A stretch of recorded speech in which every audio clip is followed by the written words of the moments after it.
Hey, good afternoon, Grace. I'm loving the weather. Don't you love the weather? Right now, currently, the sun is shining outside of my office window. You may even hear the people driving by here on Main Street.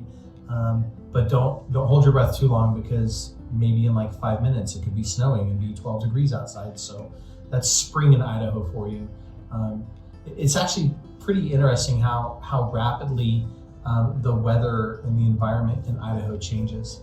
And as I was thinking about it, it actually kind of mirrors often the way that we even think about ourselves. One minute, life is great, and then the next minute something can happen.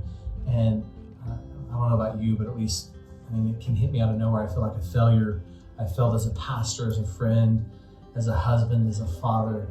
And I know that my self-perception is something that I struggle with. Often it comes at a great emotional cost for me as I work through and navigate life. Sometimes it seems like my perception, my self-perception changes as rapidly as the weather in Idaho. But the one thing that doesn't change is what Jesus tells us in the book of John. It says that he talks about when we enter into a relationship with him, he no longer calls us servants, but he calls us friend. And in fact, he says it like that. He goes, "You are my friends if you do what I command you." And that might sound really familiar. As just a few weeks ago, we talked about what loving God looks like.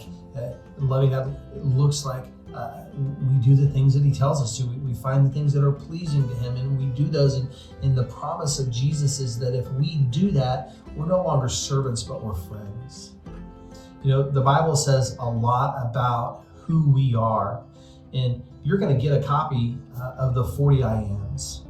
These are things that you can cling to. These are the things that God says about you. Things like this, that you are only above and never below. That Jesus is with you, that he sees you as a son or a daughter, that you're a co-heir with Christ. The enemy wants nothing more than you to be held captive to the wrong impression about yourself.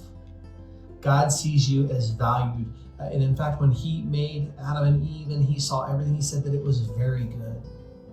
You were made in the image of God. You were different than everything else in all of creation.